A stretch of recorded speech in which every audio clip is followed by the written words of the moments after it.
Let me get on the right audio. There we go. Sorry about that. Let's try that again.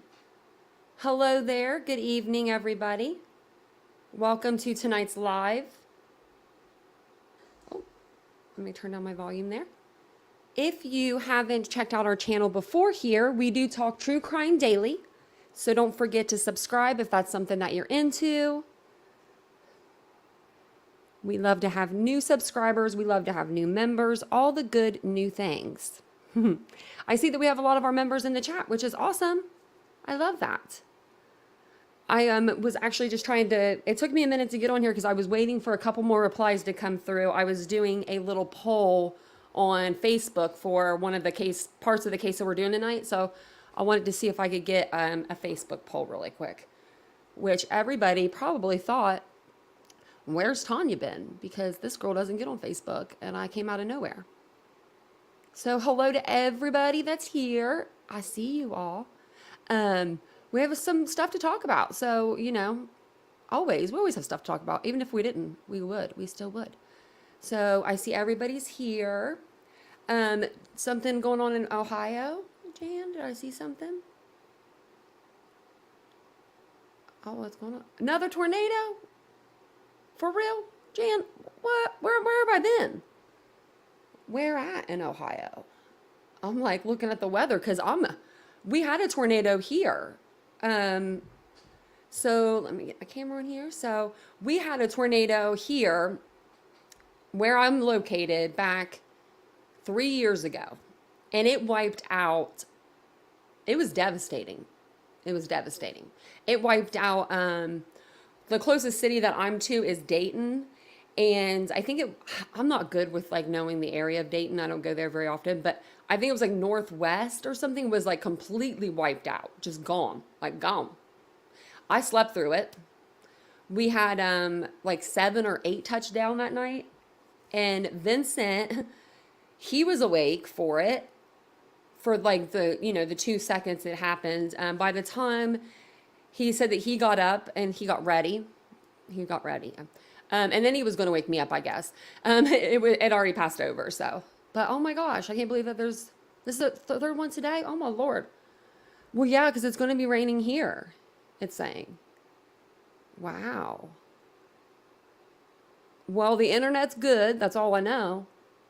Because I don't even know if the sun's still out, I think.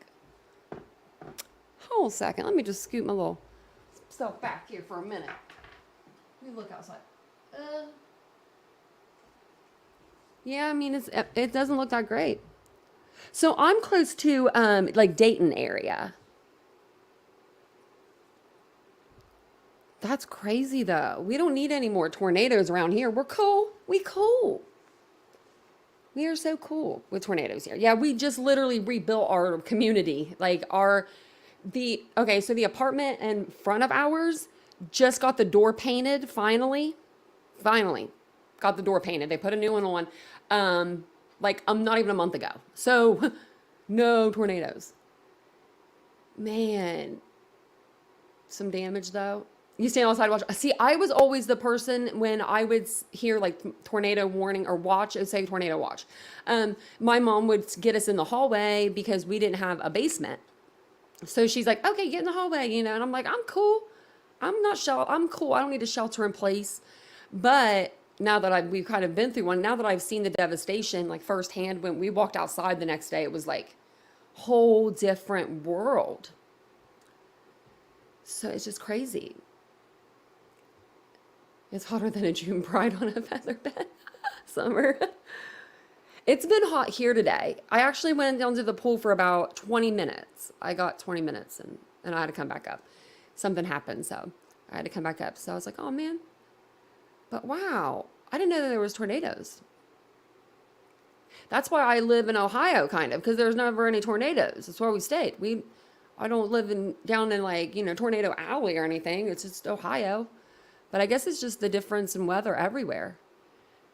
Let me get my pages kind of set up here for tonight because y'all know. So if you guys wouldn't mind hitting the like button, I got to say that before every live. That way we can get into the algorithm. I love getting into the algorithm. So if we have 50 people in here, if we can get 25 to 30 likes, that usually will send us into the algorithm. Then the more people that come in and the more likes, that's what keeps us there. 70 church campus rafting trip. Oh man, Ashley, the only thing that would make that worse is if it fell on a Sunday. I used to work in serving. I used to work in I was a waitress, and no offense to anybody that's godly, because I mean, I'm godly, but Sunday lunch was the worst time to work in a restaurant for me. It just was. I quit on a Sunday afternoon. Quit my job after 5 years. I walked out. I said, I ain't going back. It was like it was like the church crowd. It was like everybody went to church and was like, hey, you got me for the week? Because I'm about to go back out and do some more sinning. Because it was like they all came in afterwards to my work. I worked at Red Lobster for a long time, so. And I love that little job. Tornadoes love Alabama. Yeah, they do, Margot. You're right in there. So, Daniel said, I totally understand. Myrtle Beach, we're getting storms. Oh, yeah, I bet. Ashley Higgins, are you from South Carolina or North Carolina? I forget. I'm going to put my little notes up here. They've got different writing, so that's what took me a minute too. I was trying to conserve paper. So on my notes, I'll use like this side and this side to print off of. I think this one is like that. Yeah, the first one's like that. And I accidentally printed on the printed side. So I was like, no. So I had to print. It took me like 2 more times to figure it out. Tourist season. Oh yeah, Parker. No, I couldn't do Myrtle Beach if I the tourists. No, sorry. Oklahoma has active tornadoes. Yes, see, I don't know Oklahoma for me. That's why I couldn't live in those states. I'm not a tornado kind of gal. I don't know how to hunker down. And Vincent's from LA. He knows earthquakes. He don't know nothing about no dang tornado. He was like, what do I do first? He put his pants on. That's what he did. So we'll go ahead and get into tonight. What I was doing beforehand was, I don't know if you guys have seen, let's put a picture of the girls up. So we're going to be talking about Abby and Libby for a few minutes this evening. And if I put their picture up, you might be able to see it. These are the girls there. My Facebook poll was, I got on Facebook today because Richard Allen was in court. And everybody has been speculating why he's wearing yellow. Normally, if you commit normally, like where I'm from anyway, if you commit a misdemeanor, you'll wear green. So like the scrubs that you wear, like the jail uniform that you'll wear, it'll be green. If you have a felony, it'll be blue. Like my color, I'm wearing blue. I'm a felon. It's really this color blue, like a navy kind of blue. And then if it's a felony, you're normally in red, like bright red. So with that being said, I was like, what's yellow? Because I've seen people from my local town, like in the courts before. I've been in the courthouse and I've seen people come from the local jail. And so I know they're local and like they'll come in yellow. So I was like, well, what's the yellow mean? So I got an array of responses. I think everyone's first, everyone was probably like, is Tanya in jail? Because Tanya doesn't get on Facebook like ever. And I was like, I'm going to ask Facebook because I knew a lot of my friends have been to jail. So one of my friends said, I've heard it means medical problems or a disease. Oh no, it's like I mean all jails, I guess.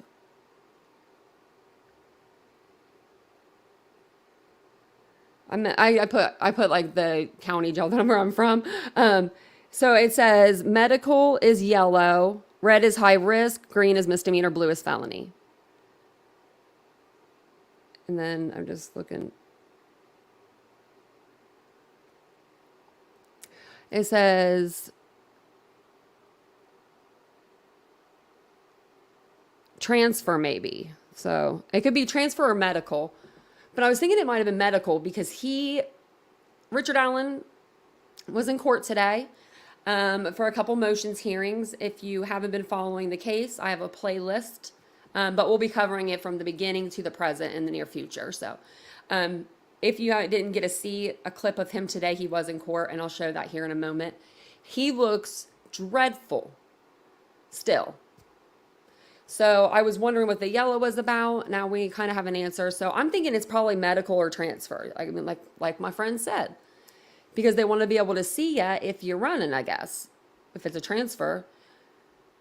Medical, I guess it could just, if there's like people wearing red, you're wearing yellow, they'll know that you have a medical need. I guess so. And welcome in, everybody. Yeah, I'm going to show you guys a picture of them here in a moment, too. But I wanted to show them first because they're the cutest. I love that hat on Abby.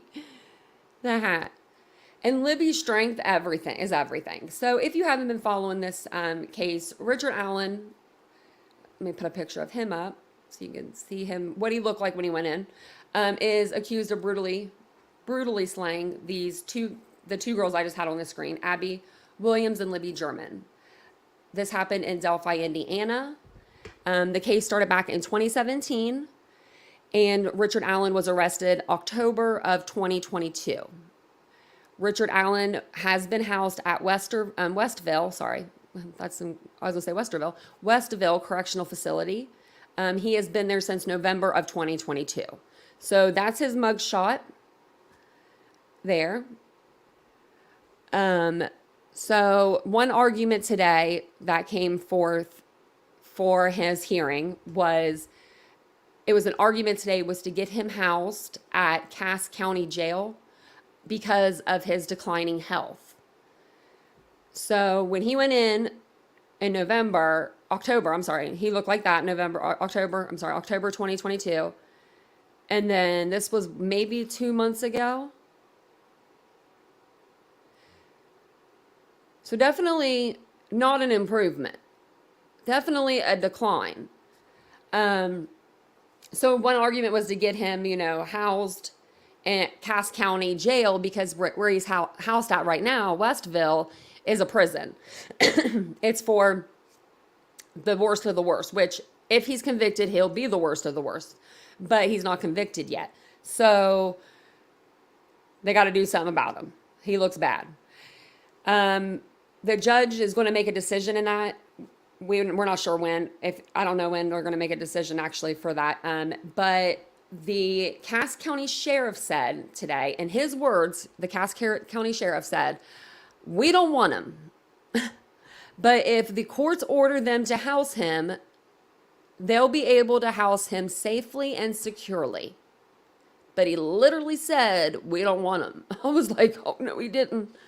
I was laughing just because it made me laugh a little, But he needs something. You'll see in the video, just watch him. He's got like the million-yard stare. Something's definitely checked out upstairs as of right now.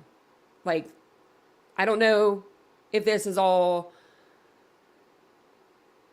the game, but if it is, he's playing it real well. It's crazy. Like, it's a different person.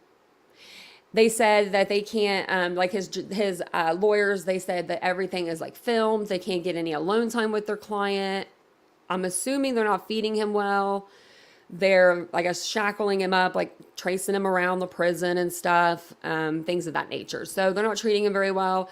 He gets an iPad, I guess, to talk to his family on and the lawyers on, but the deputies have access to that, I guess, as well. So he folded like a $2 lawn chair. Yeah, he did magic. And hey, welcome in, everybody. Yeah, he knows, but he needs to be inside, yeah. He needs to be in, I just don't know. I don't know how that happened. I know how that happens, but it really is, it's crazy. Another thing that they went over was the ballistics. That's what they were supposed to really go over today. But it says, the bullet, so the ballistics is what I'm referring to is the bullet that was found by the girls. They didn't have a ruling on whether or not they were going to suppress that evidence and not allow that evidence in trial. So they're going to have another hearing, I guess, or they'll let us know.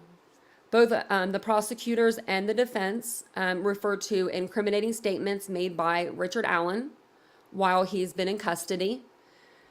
So essentially, they're saying that he confessed to like 5 to 6 people or 5 to 6 different times.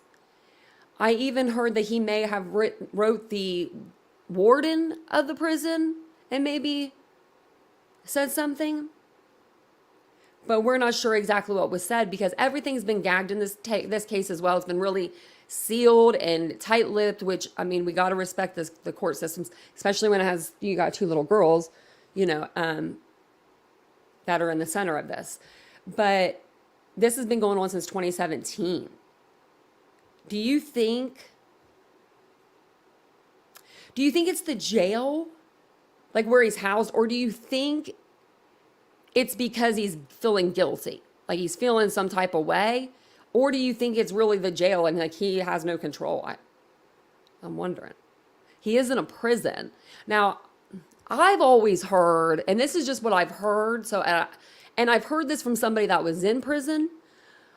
Coming from a girl that was in prison, she said she would much rather be in prison than in jail. She said that the food is better in prison. Like you get more accommodations when you're in prison. Like you get like commissary more. You get like just more like privileges. So I don't know. I think the segregated part is getting him too. Yeah, he's in a prison, but he hasn't pled. Yeah, and it's the only inmate in Indiana that is currently in prison for not being convicted of anything. He's just, being held. I'm wondering if he's refusing food too. Well, I mean, it really wasn't hard to probably refuse food. Like, I don't know. I just can't stand it. I got my drink here. Hey, Chosen Rosen. Oh, and thank you, Summer. I saw that you gifted membership. Thank you. I saw that. I love that. I'm just going to grab my drinks. I have to check on my iPad. Oh, I need to fix my chat too. This is such a pain.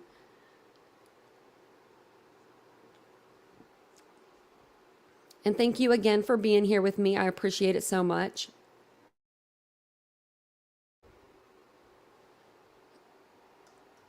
Okay, so let's put it back over here for a minute. But let's see. I was going to show you a video.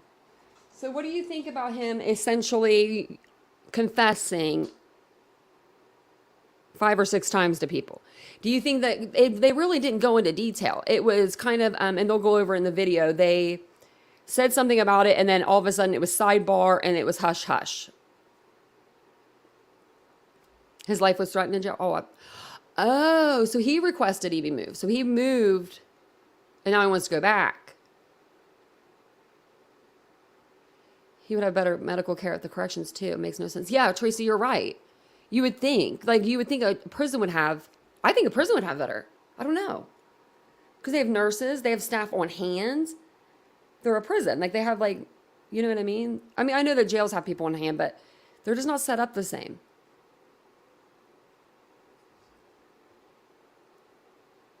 Suzanne said prison so much better than jail. No, yeah, and I've heard that. I've heard that from a girl that I went to school with. It was years ago, but I'll remember that.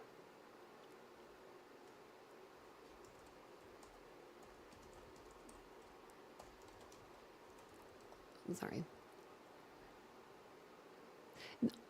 They were 13 and 14.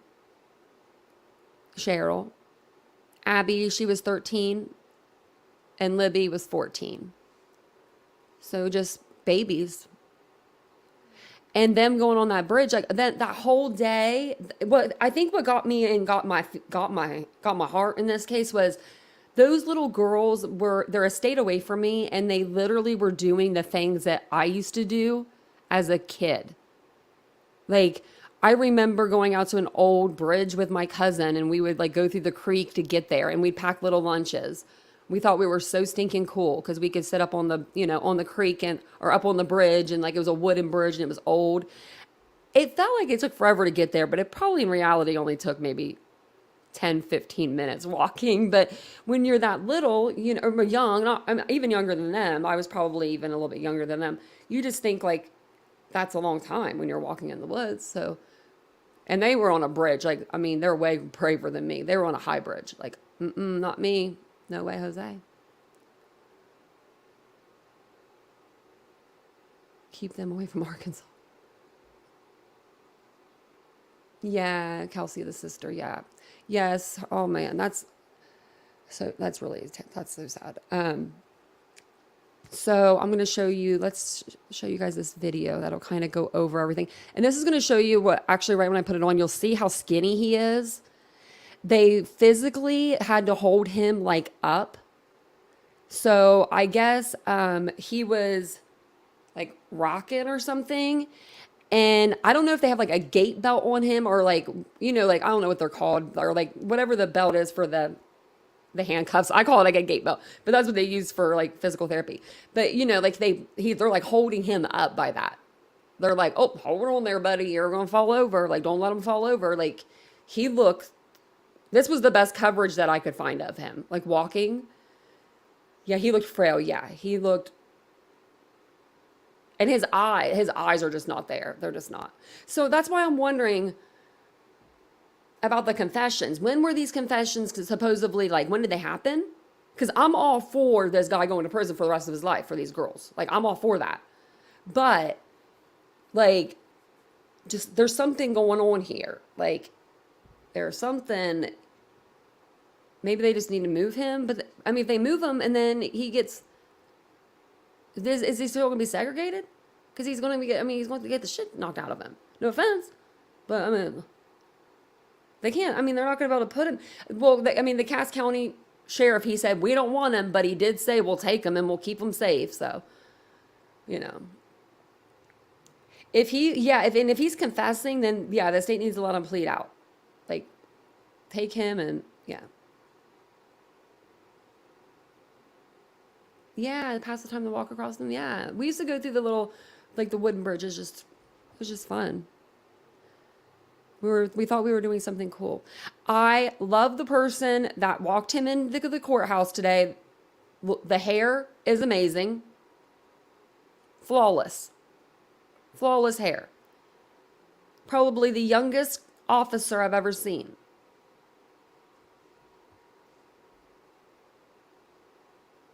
So, yeah, and we don't want him to have an appeal. We don't want no appeals happening here. So we want him to have, good attorneys.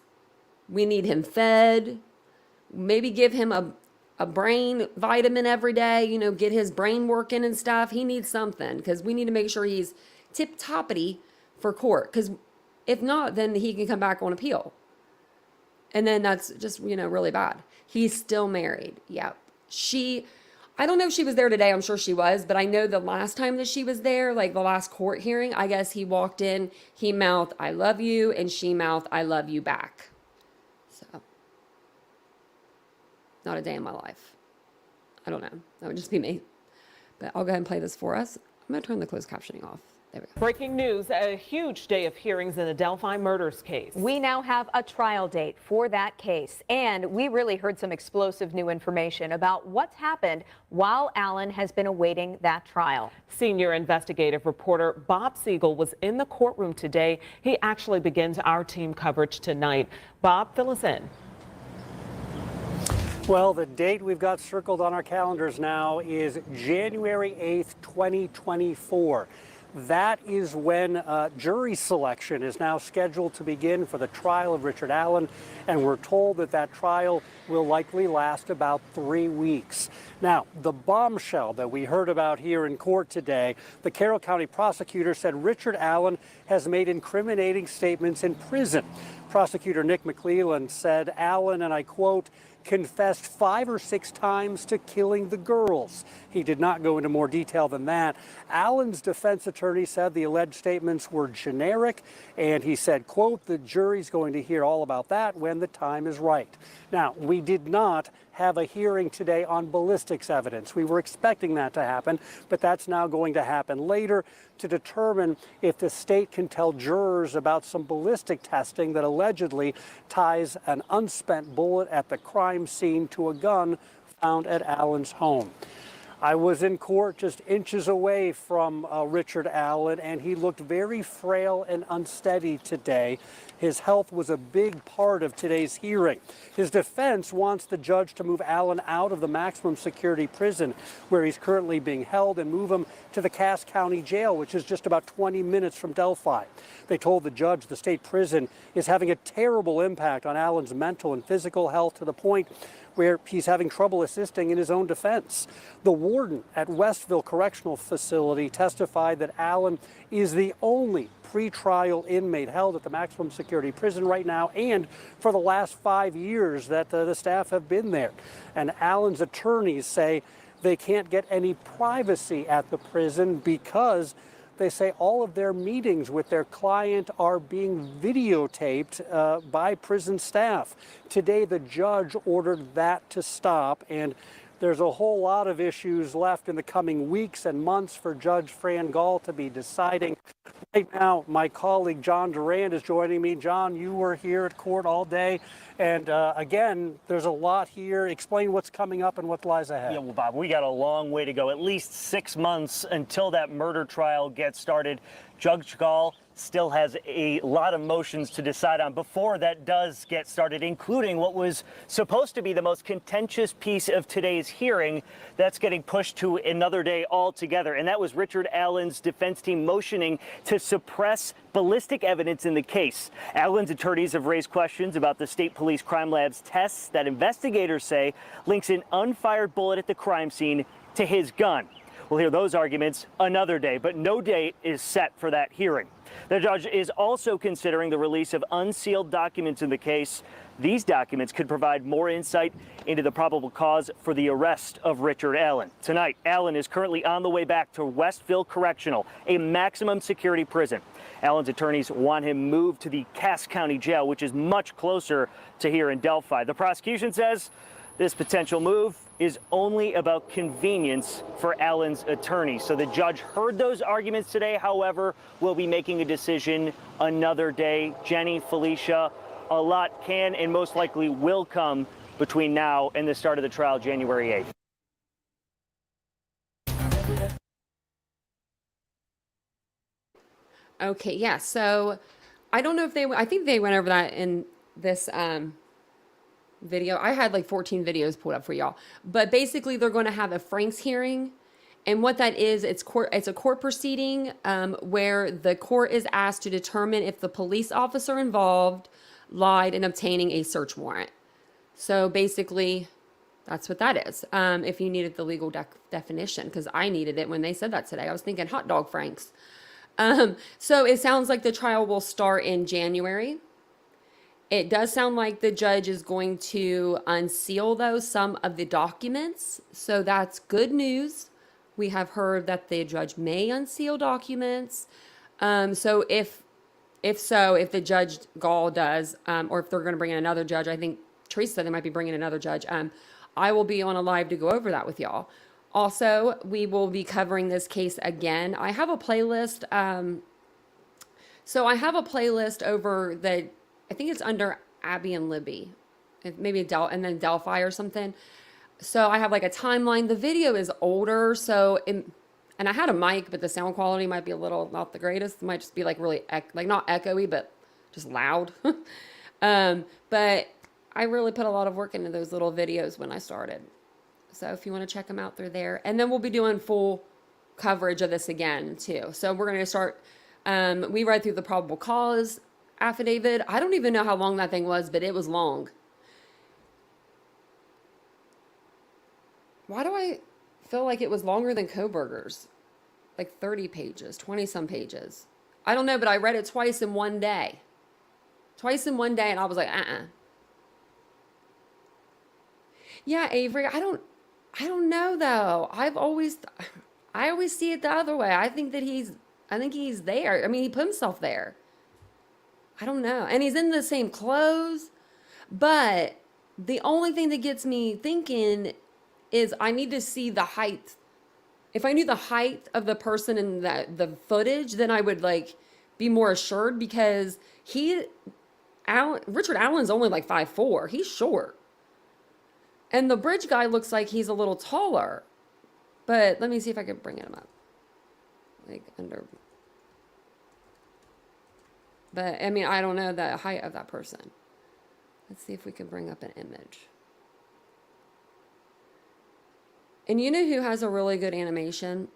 Greg Hughes. He did a really good animation of this.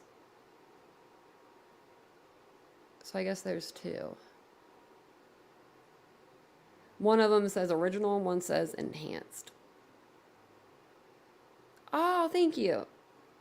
Thanks, Avery. She's going to email me the height. I mean, he looks like he could be short. I'm not sure. What do you think? Do you think he looks... It's just hard to tell. It's the angle. Like, he looks short now that I'm looking at him. His legs look kind of short to me. Now I need to see Richard Allen's legs. I don't know if I have a picture of his legs. I do, but you can't really see him. Yeah, we need to do a side by side. I'm going to have to get pictures. We're going to have to do that on the live. We're going to have to do a side by side. Because I know that Richard Allen's short. This guy, I'm not sure. I'll go to the dang bridge if I need to, and we'll just hang out on the bridge. Like, Vincent's 5. He ain't going to go on that bridge. But they redid it. But he's 5'8". I'm 5'8". So we just need, like, somebody a little bit shorter than us. No, not Mandy Jo. No, not her. No, it was actually Greg Hughes, and it was really good. It was really good. That was the first video I ever watched of his. I was like, whoa, I loved it. Maybe we'll have to play that on one of our, like, we'll do a live over it or something. I'm sure he wouldn't mind if we played a snippet of it. And then we're going to move over to the Idaho case. So, Richard Allen goes to court January. I had the actual dates wrote down somewhere. January 8th through the 20-something. All right. So, okay. January 8th through the 24th with jury selection to start on the 8th, and it's going to run to around the 11th or the 12th. So, I'll make sure that I have a coat, I guess, and I'm bundled up for the trial. Because I want to go there at least for opening statements if I can get in. That's if I can get in. They said it was packed today. So I will literally have to be there at like 7 or 8 a.m. 7 a.m., probably 6 a.m., 6 or 7 a.m. But I'll try. It's 3.5 hours away. I think I could do a couple days. Yeah, the cause of death has never been released. Yeah, and it's just, there's so much stuff that hasn't been released, but there was like, I don't know, but there was a lot that was. It was kind of confusing, but I remember us going, like, going over the probable cause on a live and like going through all of it, so. Oh, well then we're going to have to talk. I'll have to see what that's about. Yeah, because I just know what I've seen through actually really just mainstream media. I didn't really, I mean, some YouTube channels I've seen some stuff on, but I haven't really like been on like any channels that are like, nothing that's like, most of it's like not mainstream, but you know what I mean? Where they're like bigger channels where I haven't seen like the little stuff. So, I did find this picture today.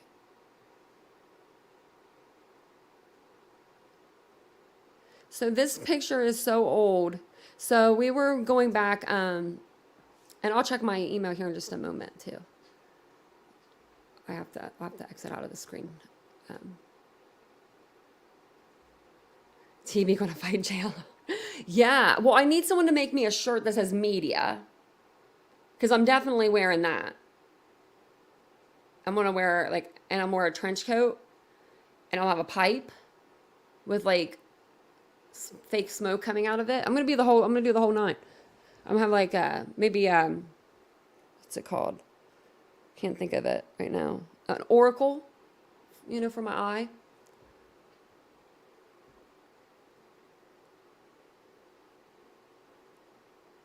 He didn't plead. So they're saying that he pled guilty, Arlene, to the murders and stuff. They're saying that he's going around saying that he did it, but we haven't really heard anything about. They kind of just shut that down when it like came up in court today, and like from the Twitter account that I was following, and they did like a sidebar with the attorneys, and then they said they would come back, I guess, to address that. And they never did today. So I'm hoping that they just send him to another facility. Yeah, why don't they do that? Why don't they build more correctional facilities? Okay, yeah, Avery, let me know. And we'll be talking about this case too for a while. So I'm going to move to Idaho, but let me know, and I can always jump back and forth too. Let me grab my drink. Got lots to talk about on Idaho documents, I guess. Since there was, have a good evening, Teresa. Since there was some documents that came out, and then some people did some lives, and you should always check, I don't know, check more than one source. Because I was hearing statistics today when I was working out. I was listening to a live and I was working out, and I was like, that don't even sound right. So I looked it up. I Googled. My friend Googled monocle. I said oracle, didn't I? Monocle. Riddle it. And so my friend Google, I Googled, and I'm like, no, I'm getting a completely different answer. So, it's it's just the way that you word things, I think. So, oh yeah, okay, I will. I'll check my email real quick. Let me see.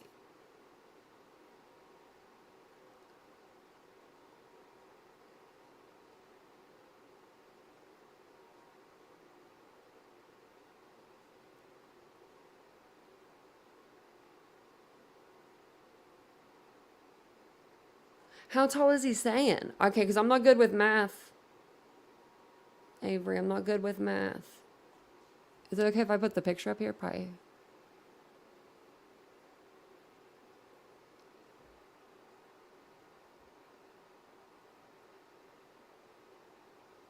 Who's good with math? Let me show the picture. Is it okay if I show the picture? Okay. I don't think he'll care. It's his name. It's not yours. I was just making sure. I was just making sure to have any of your information on there. Just double checking, because I'll be flashing my stuff around all the time. Like, here I am. Come and get me. Oh, you think he's 5'6"? Oh, maybe he is taller than I thought. Maybe I should look it up. I thought he was 5'4". How tall is Richard Allen? Because you might be right. I might have just spouted that off.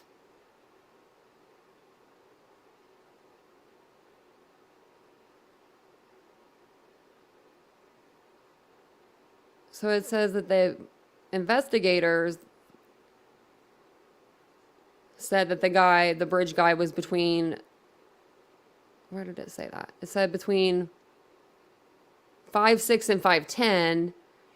And when I pull up Richard Allen, I should put Delphi. That's probably why. Because it's saying 5'7".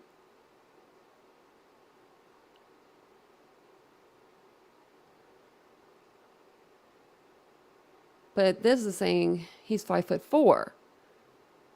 Someone please help me out there. Yeah, I don't know. This is like the same place that says that he's 5'7" is saying he's 5'4". Like, it's both on Reddit. So I don't know which one's right. I wish I could find his, let me see. Richard Allen mugshot. I want the whole thing though. I want the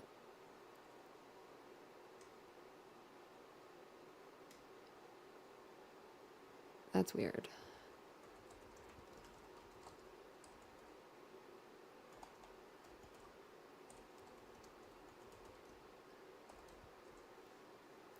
Okay. It says, well, this ain't giving me nothing either. This is investigators. But it says that he's 5'4" and 180 pounds. That's 5'4". Yeah, everywhere I'm seeing it is saying, but I don't know. He's 5'4", Pat. Well, the person behind him didn't look like, he didn't really look that tall. If you see the person behind him, let me see.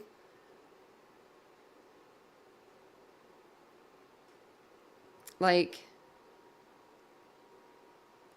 maybe we should get him walking again. Let's see. I'll just mute it and we'll see if we can see him walking. Like, if you see him by these officers, he looks pretty short. He's pretty short. They're like a whole head taller than him almost.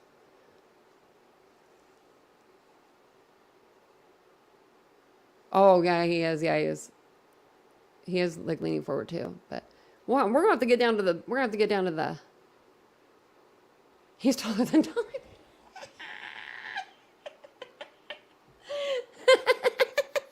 That needs to be a meme. Can I get that on a shirt too? I really need a Cricut, or I need someone to make me a shirt, a couple shirts. But if you're just now joining us, we're getting ready to move over to Idaho from. We're gonna come back to Delphi case. We're just going over Richard Allen's court appearance today. As you can see, he doesn't look in the best of health. They're trying to get him moved to a jail because he's in a prison right now, in segregation. So today I was looking through old photos of on my computer, and I found these. These were the original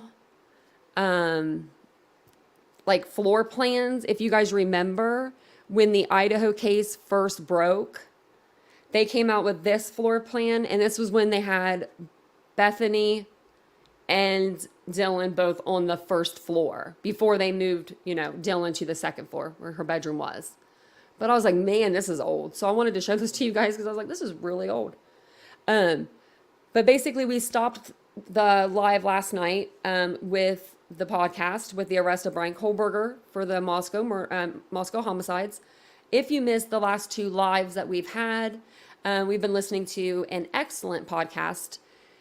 So if you, and we've been looking at pictures. So if you haven't had a chance to look at that or check out those the last two lives, then make sure you check them out, day before yesterday and then yesterday. So that way they're in order for you there. But you don't need to watch those to be caught up, with tonight. We're just going to be going back through the case and just focusing on the facts from the PCA, interviews from before the gag order, came about, and from press conferences. So that's where we're going to be getting our information from for the most part. I think from all of it, actually. Your kids tower over you all. Everywhere I looked, it said it was 5. Well, two places said 5'4", one place said 5'7". So I need to figure out his mugshot. I have to look that up tonight whenever we get off here. I'm gonna have to figure that out but no, I don't know the math, Avery. What was the math? Because we ain't a bunch of mathing in here. I can't be mathing. I don't know math. But let me know. But I don't know if you guys remember. I don't know if you guys remember seeing this. I don't even remember who put this out as when the Idaho case was going on. But I figured I'd show it to you guys. Just because we're going back to the beginning, kind of where we were. But basically, we reviewed yesterday. We reviewed the original timeline that I made after the PCA came out. So we went over that, and then we went over the podcast, and that was a lot of fun. So if you guys didn't check it out, make sure you do. Also, if you guys wouldn't mind slapping your DNA on this video, hitting that like button, it'll send us out into the algorithm. It'll get more people into the chat. And we're going to be getting right into Idaho now. So I just wanted to show you these pictures as I kind of go along. So tonight we're just going to continue, where we left off. Still, since new documents came out, we are going to focus this live on the motive behind the crime and educate on ourselves on using alibis as a defense in a criminal case and how that all works. So make sure you're subscribed, like I said, and you have the bell icon on, because over the weekend, we are going to look at some 3D animations of the King Road house and of Bryan's movements the night of the crimes. And then we're going to open a panel and get everybody's thoughts and feelings out.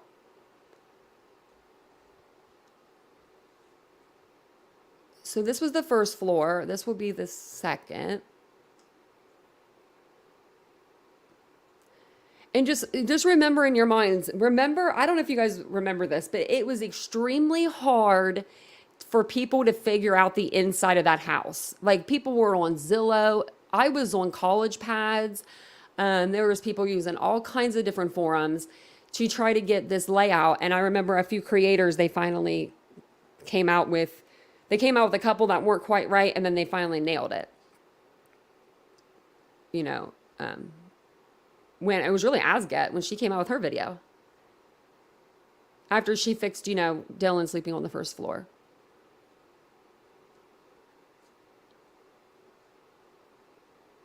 Oh yeah, DTS is on over at what's her faces? I saw that Watts. I saw that. I completely forgot about that. Until now, some rolling else is in a mixing bowl. Just checking the chat, make sure everyone's good. Is everyone good? Okay. Because I turned the slow chat off because it was all members. I'm like, it's all members in here. It doesn't matter because if you're a member, it doesn't matter. Are they not doing it tonight? I thought they were. I thought we were going to Waltz the Obsession or something. Okay. Let me get over to the legal documents now. And we're just going to kind of go from there and just see where we go tonight. And then I have, you know, if we go into talking about some more stuff, we just have, you know, and some more Idaho stuff, then I'll add it in. Oh, okay. Which bedroom was Xana's and which was Dylan's? I couldn't show you that. Actually, you know what? I'm going to share this with you. Okay. So if you're looking at the screen right now, and you see the bedroom, you know, towards the back, it's going to say bedroom 2B. It should pop up and it'll say Xana's room. So her bedroom, Xana's, was back this hallway. I just happen to have this up on the perfect spot for you, Pat. So this will work out perfect. And then you said Dylan's, right? So for Dylan's room, you're going to go through this little hallway. It's where the good vibe sign is. It says 2 other rooms. And this is like the little hallway. If you go up to, this is the 3rd floor. The kitchen's to your right. And then Dylan's room is here to your left. I don't know if it'll come up on the screen. There we go. I didn't know I could do that. Look at that. We're learning over here. I'm really bad with this thing. I really just stretched out the counter, though, on the other side. Did that help? Hopefully that helped.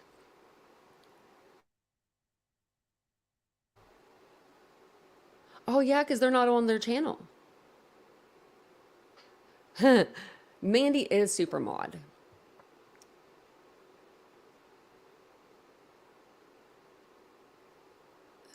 So if you go up the stairs here to the 3rd floor, I'll take you up to the 3rd floor also.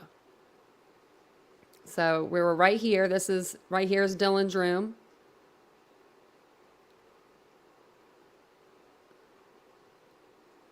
You got the bathroom. And then Maddie's room is right here.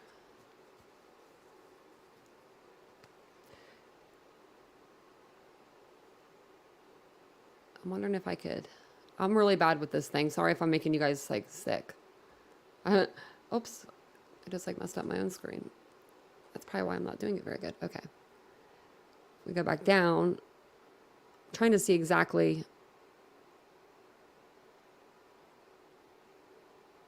Yeah. They would have been directly below her. I just wanted to see, because you know sometimes even if the bedrooms appear like they're on top of each other, like they're really not, but these appear to be. So that's what it was. So she saw him when he was entering through the kitchen. He was entering through the kitchen to go towards the back door was when she saw him. That's how it's labeled. That's how it's like worded in the PCA. And I'll share this here with you guys. This is just like all the legal documents. More stuff came out. I'm going to refresh the page, and I swear to y'all. Because they're like a couple hours behind, so sometimes they'll pop a couple in there. And it's like, wait. Sometimes we get super lucky, and there's like 15 more. So let me see where we were at. I want to make sure I don't read anything that we've already read. Nope, this is it.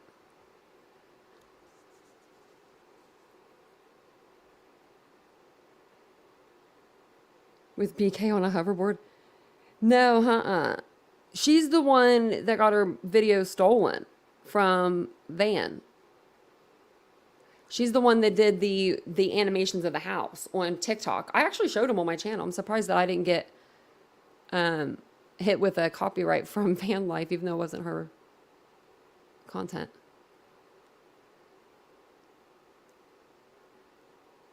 Avery does look super young. I just saw Cheryl's comment. I don't even know how old Avery is, but she looks super young.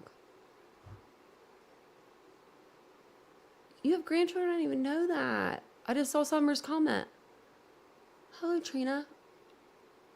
Glamma. Oh, my Lord. I love that name. Never heard of that. I've never heard of a Glamma. Oh, my Lordy. I never heard of it, and I love it. I'm going to have to tell my sister-in-law about that one because she doesn't like being called Grandma. And they won't get Gigi down or whatever she wants to be called. I don't even know what it is at this point she wants to be called. But she wants to be called something like that. And I'm like, they can't. Like, when you're little like that, it's hard to say those kind of words. Glamma. That's so cute. That's going to make me, oh man, it's going to make me laugh so hard.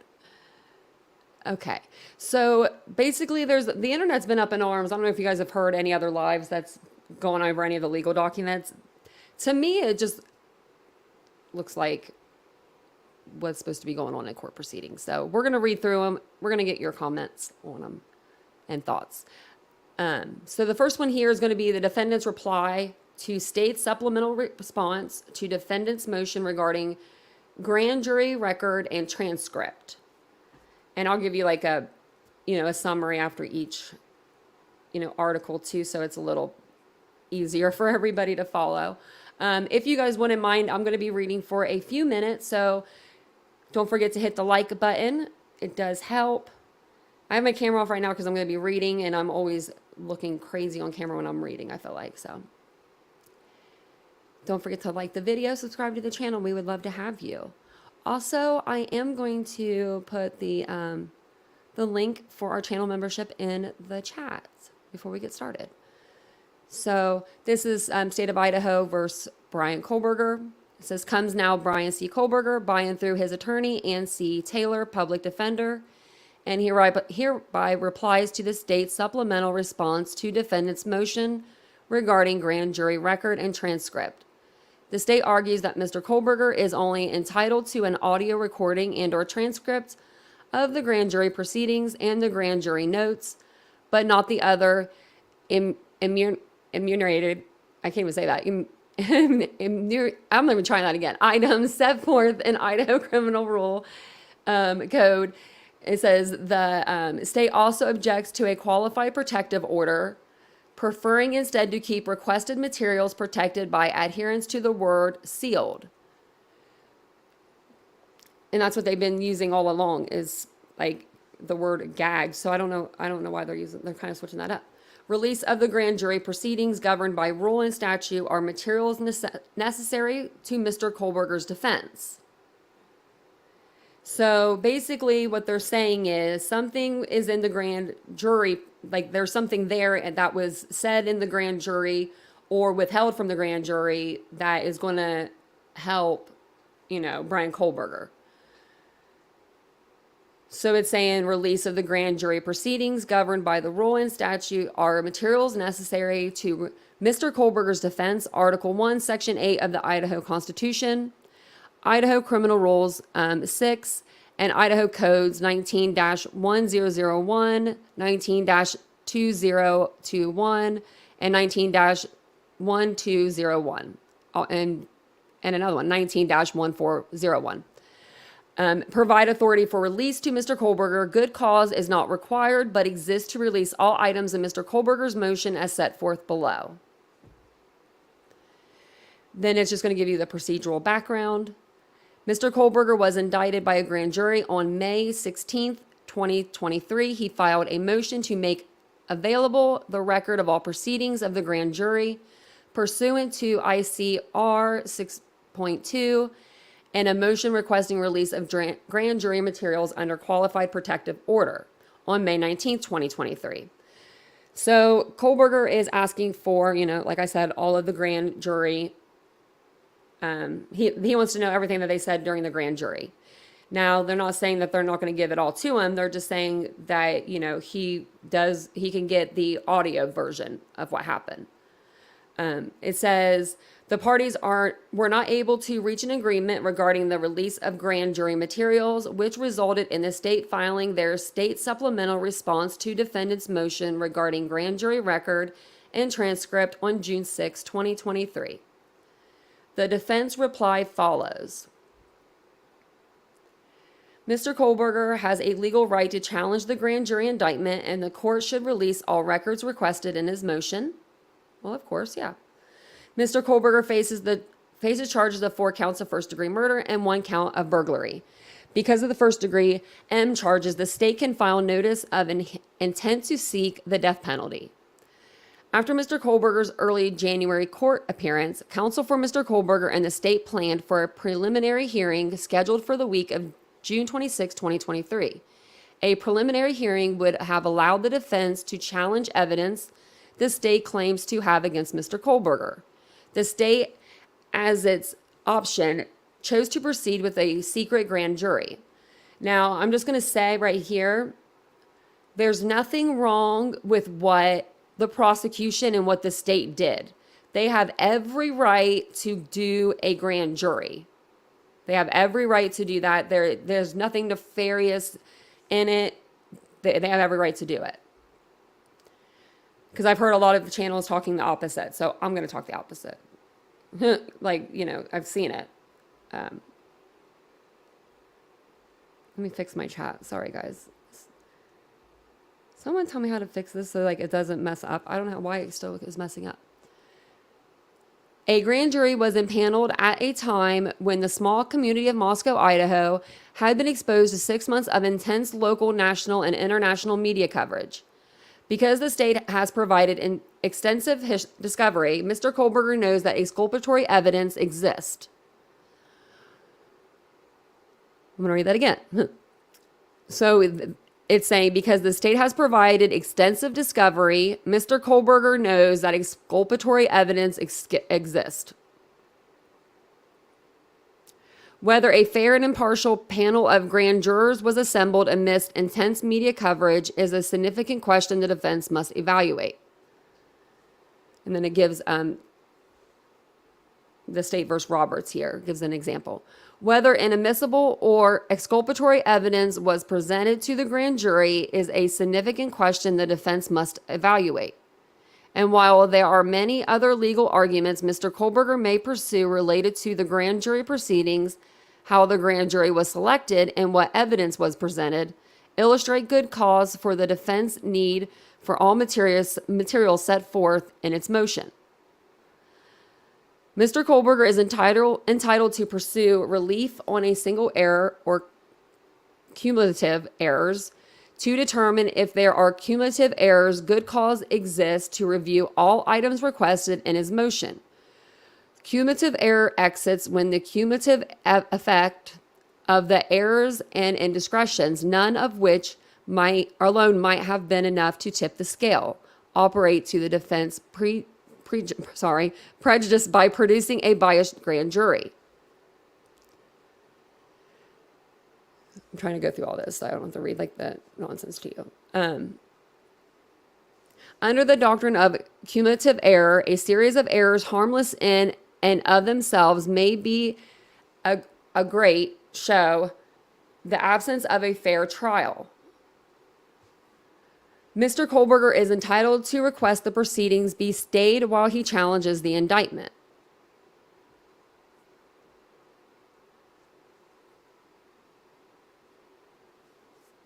Yeah, this sounds pretty serious. That's what I was thinking, Mandy.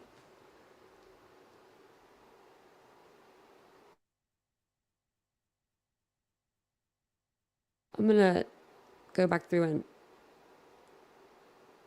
reread some of this. Because I thought there was something else. So, it's just the wording, really. It's just the wording. Mr. Kohlberger knows that exculpatory evidence exists. So, whether a fair and impartial panel of grand jurors was assembled during a intense media coverage is a significant question the defense must evaluate. The defense is saying, how do we know that you got a grand jury, that you were able to pick a grand jury after all of the media coverage that's been out on our client? Well, they got a grand jury indictment on OJ And wasn't that just actually 25 years, 29 years or something ago? Like 29, I think.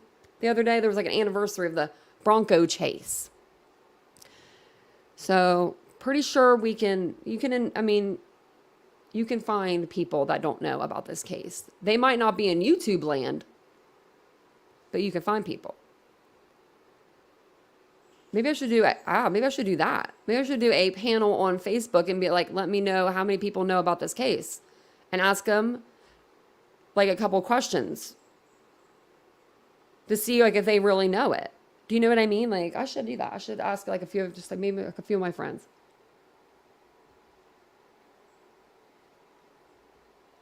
I'm writing it down so I don't forget, because that's a pretty good survey to do. Because you'd be surprised. 1994, 29 years. Yep, Cheryl knew. I think we all remember that day. And I was 9. And I remember that day. We had it on the TV. Okay, so yeah, it's just, that's what it's saying there, that, media coverage could have affected the people that were selected for the grand jury. Well, the defense doesn't have a say in that. They don't get to pick who the grand jury is. So, Mr. Kohlberger is requesting items listed in Idaho Criminal Rule 6 and Idaho Codes 19, and I'm not going to go through all those, but it's -001 through, there's like 4 of them. Mr. Kohlberger is not seeking anything outside of rule or statute. Each portion of the grand jury proceeding is specified in his original motion and in the rule. See motions to make available the record of all proceedings of the grand jury pursuant to IC Rule 6.2. Wish I knew exactly which that was. Let me see. That's the one we just went over. Okay, that's the one we're going over. Okay. The state suggestions that he should listen to the audio. So the state's suggestions that he should listen to the audio recordings and or review a transcript of incomplete proceedings merely adds delay to Mr. Kohlberger's ability to challenge the grand jury indictment. Essentially, Mr. Kohlberger is asked to look at some, but not all, and then asked for more at a later time. Mr. Kohlberger's right of a speedy trial has not been waived. This sort of delay would require either a waiver of his important right to a speedy trial or for counsel to represent him less than fully prepared. As such, Mr. Kohlberger, under separate but contemporaneous filings, is requesting that his case be stayed during the now contested process of obtaining materials he must examine. Authority for a stay is contained in Idaho Code. A party may move to stay the proceedings and in a criminal case to squash the indictment or for other appropriate relief on the ground of substantial failure to comply with the chapter in selecting the grand or trial jury. Mr. Kohlberger is acting with diligence to discover grounds upon which to challenge the indictment through a motion to dismiss. I'll read that again.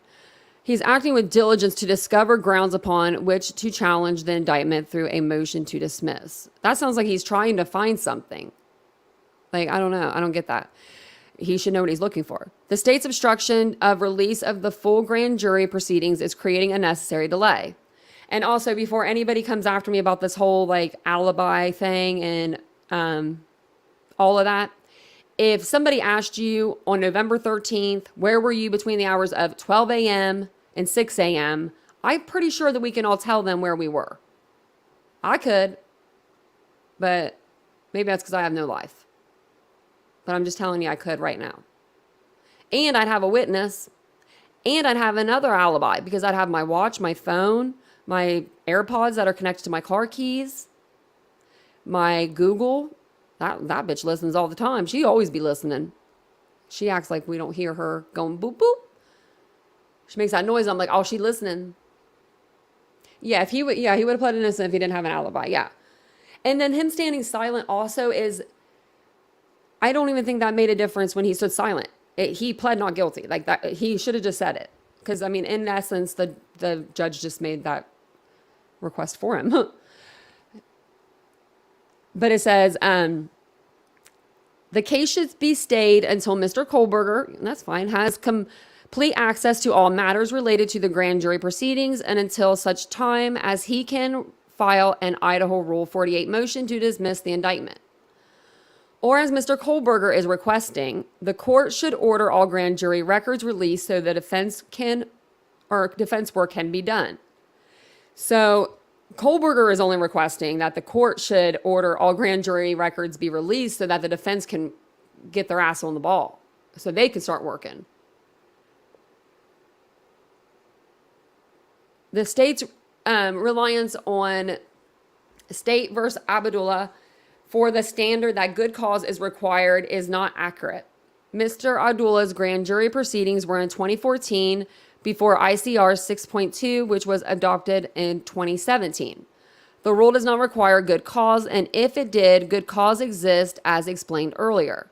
In Mr. Abdullah's post-conviction case, he was arguing that grand jury transcripts that had not been included in the appellate record needed to be added and briefed as a subsequent issue. Mr. Abdullah wanted to argue that the grand jury term had expired. In this case, Mr. Kohlberger is asking for grand jury records immediately following his indictment and before jury trial, not years later in a post-conviction proceeding. We ain't gonna do that to you, dude. We ain't gonna do that to you, dude. We ain't gonna give you the evidence after you're convicted. That just sounds like a kindergarten wrote that last sentence. I'm gonna read it again. Mr. Kohlberger is asking for grand jury records immediately following his indictment and before jury trial. Of course, not years later in a post-conviction proceedings. That would post-conviction proceedings, when those happen, that's usually when the defense brings in their own evidence. It's not something that they usually find. Like, to me, they usually will bring something in. It'll be like new DNA evidence. We'll exclude them or something like that nature. It is worth noting that Abdullah illustrates how issues such as this have plagued cases in the appellate realm for decades. Release of grand jury records now allows Mr. Kohlberger's defense to provide effective representation. And then it said sealed versus qualified protective order. Mr. Kohlberger seeks access to these records, whether sealed or under a qualified protective order. Defense counsel needs to be able to disclose the grand jury records to the defense team, including relevant experts with the admission. I can't even say these words tonight, guys. Oh man, what's going on with my brain? And the records are not to be copied or dispersed. Defense counsel needs to be able to review the records with Mr. Kohlberger, but does not seek an order to provide him a copy. Okay, I was reading that over again. I don't know why you wouldn't give him a copy, but okay. Additionally, the defense needs to be able to refer to the records in legal challenges or witness examination. To protect the sensitive nature of the records and pleadings referencing grand jury proceedings, any such pleadings can be submitted to the court with a motion to seal. In conclusion, Mr. Kohlberger is entitled to review all grand jury proceedings as set forth in his original motion to make available the record of all proceedings of the grand jury pursuant to ICR 6.2 filed May 19, 2023. Although good cause is not required, it exists because a grand jury was impaneled after 6 months of intense media coverage in a small community.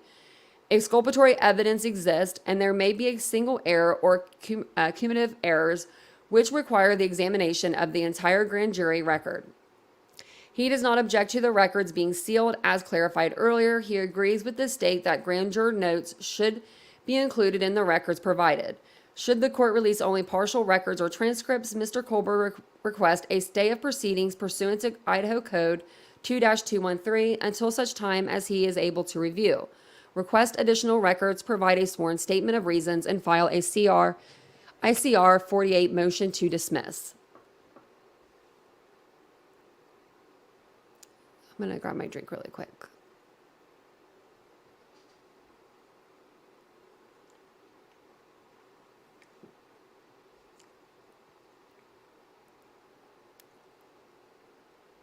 Well, look at Patricia's little picture. It's new. I'm looking at it. It's so bright.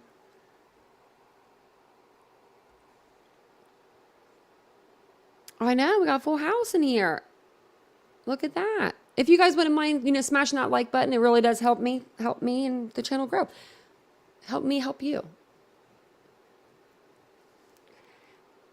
So we're going to move on to the next one here. That basically is Bryan Kohberger is asking to review all the grand jury records that they have. He wants all the evidence that was, all the notes, all the evidence, all audio, visual, whatever he can get his hands on. He wants it all. But the attorneys are saying like, hey, we're not going to give him a copy of this stuff. We're just going to show it to him. And then we're going to keep a copy for us to use, in the court proceedings, which is, I don't understand. I mean, this is probably just all legal jargon, and they're going to probably we'll come back and say, yeah, that's fine. Oh, thank you, Avery, for gifting a membership. Yeah, I think we can get the likes up for sure. For sure. That's why we're not in that algorithm yet. We need to get those likes up. I think we can get them to 75. We have 64. I think we could do 75. I think we could do that. So the next one is going to be motion to stay proceedings.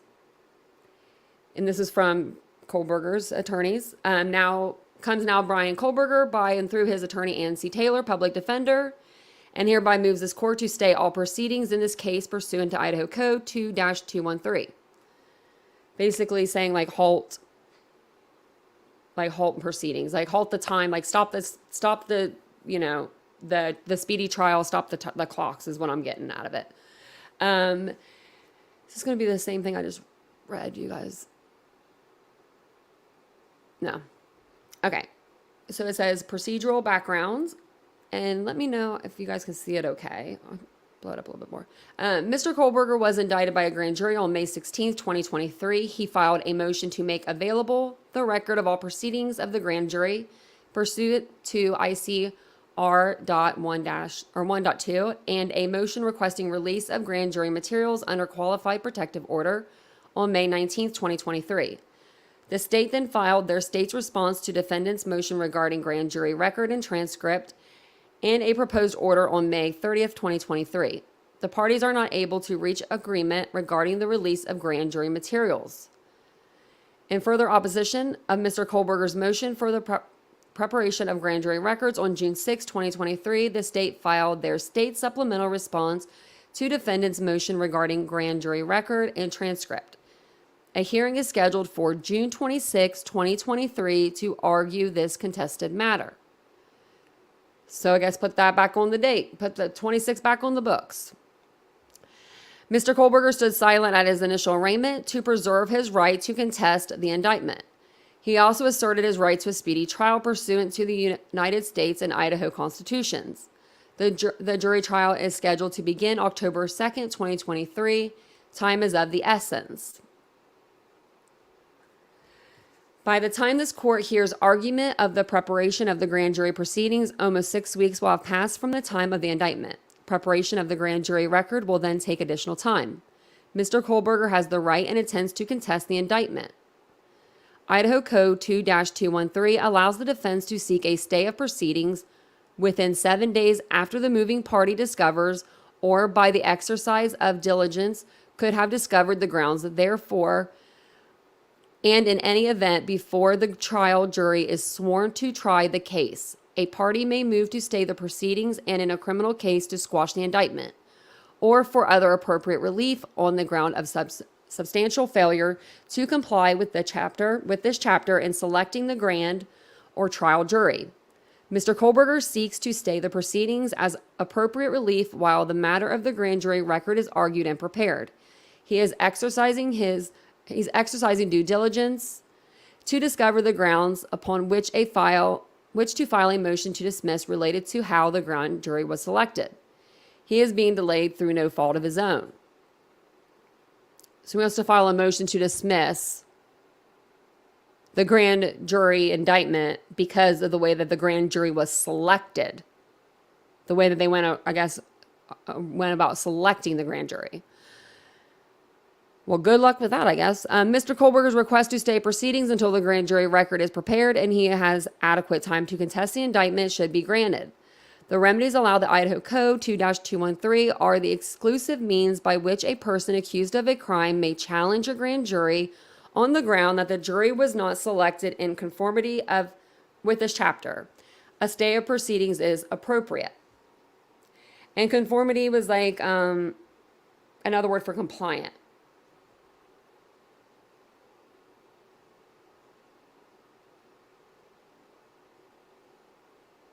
I'm just getting the next paper up for us. And there's Kelly D. Documents are her favorite. Yeah, he's definitely seeking, he wants something. Yeah, he's looking for something. I'm not sure what he's looking for. I don't know if it's time or if it's actually something in the documents.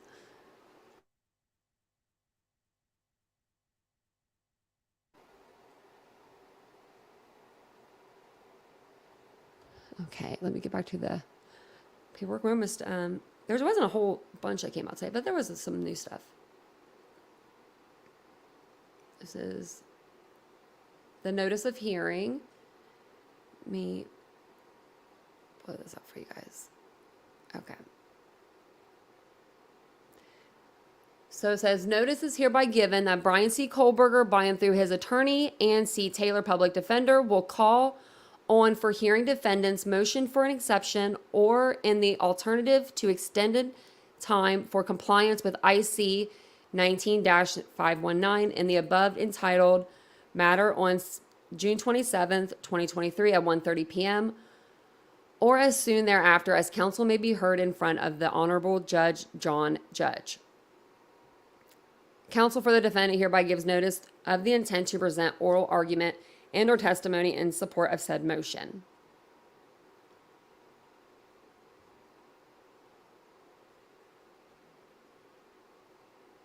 Is this the same one? I think this is the same one I just had up.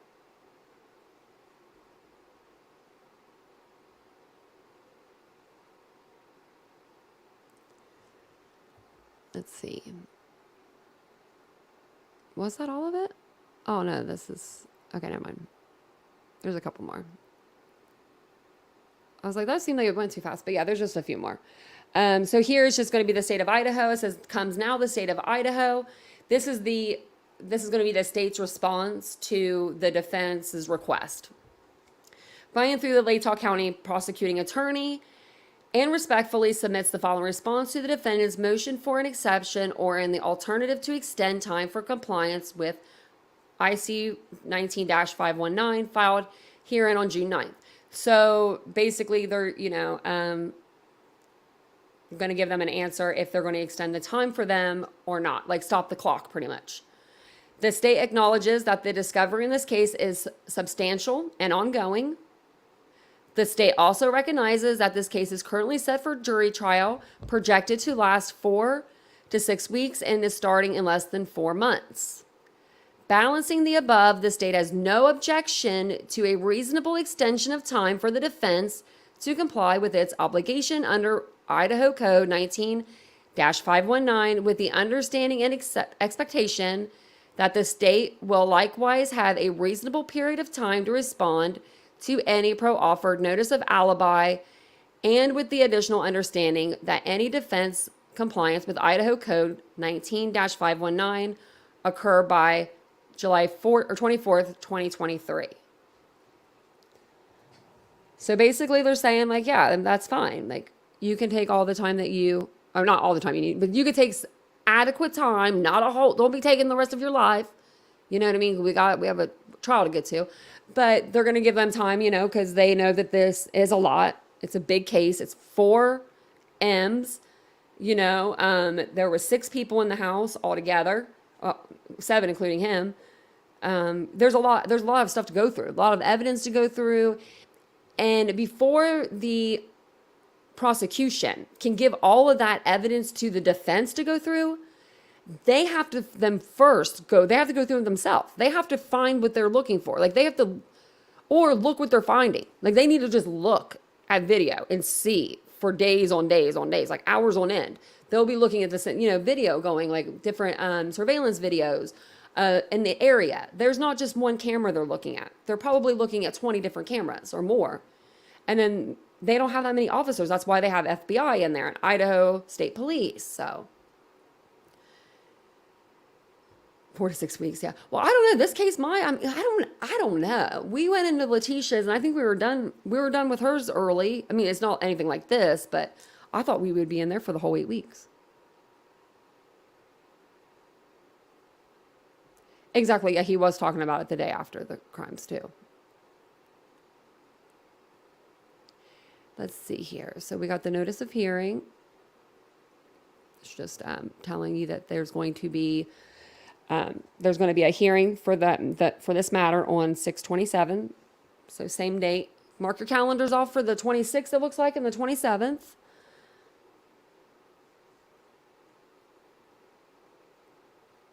And then this last one is temporary order sealing motion to amend an amended order allowing removal of evidentiary items for forensic evaluation pending hearing.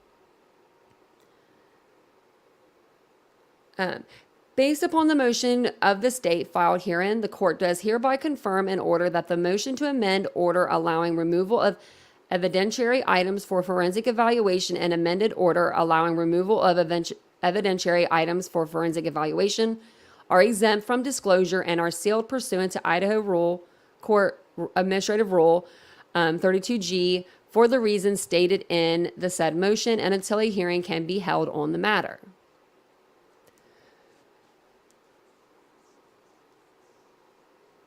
So they're just, letting them know, like they're giving them more evidence, they're removing evidence, testing. I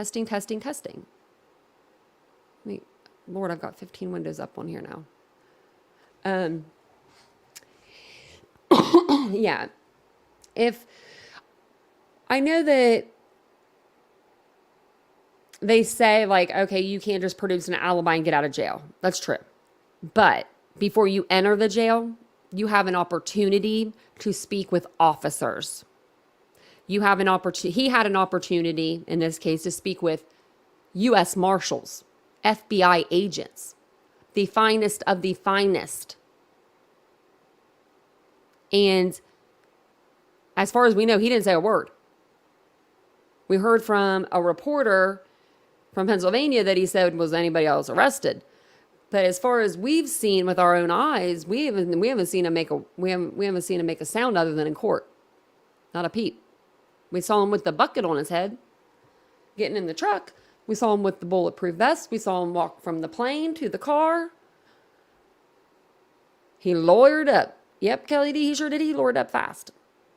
Which, I mean, that's not, there's nothing wrong with lawyering up. I always tell you all, and I still tell you all this, lawyer up, don't talk. But if you're innocent of something, it's really hard for me to wrap my head around something like of this magnitude. To me, I wouldn't be able to keep my mouth shut. That's me personally. I know that you should. You should be, and he's doing everything probably correctly that he should be doing for a defendant. Bryan's alibi consists of 600-mile drive for Thai food.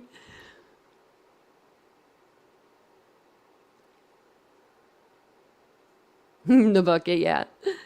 Kelly, I just never have seen it. I didn't hear it for my own self, so I'm one of those people. I like to hear things.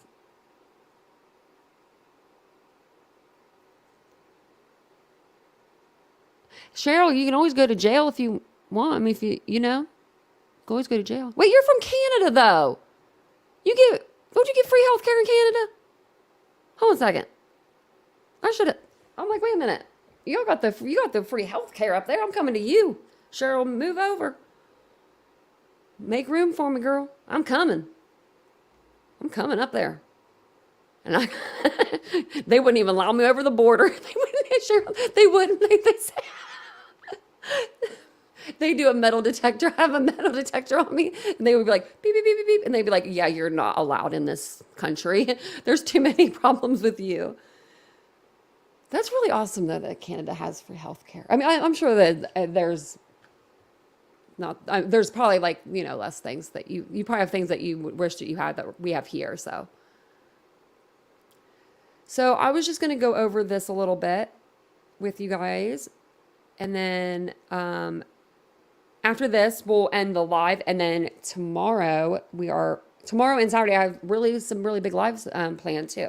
But I wanted to go over the alibi defense and kind of what it means and those kind of things. Because I've seen some other videos out there that are only doing like, I don't know, they're not checking the stuff. Like someone was saying only 14% of people that produce an alibi have evidence that they had an alibi. And I'm like, no, that's not right. So I looked it up on Google, my friend Google, and Google told me 89%.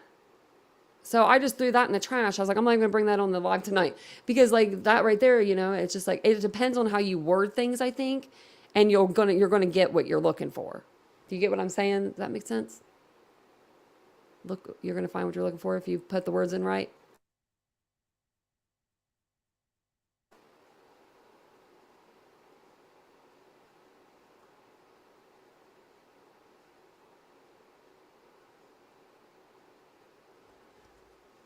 Let's see.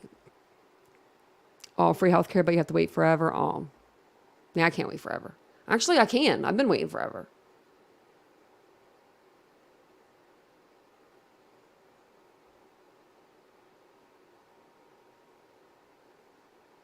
Your orthopedic surgeon in Florida has plenty of Canadian and European customers. I have an orthopedic surgeon too, and she's a woman. They say that that's not very, it's usually a man's field, I guess, because of the fact that the metal is extremely heavy, like the metal rods for legs and stuff, and you're shoving it into bone. So, yeah. I heard that mine is like the best on the east side, though.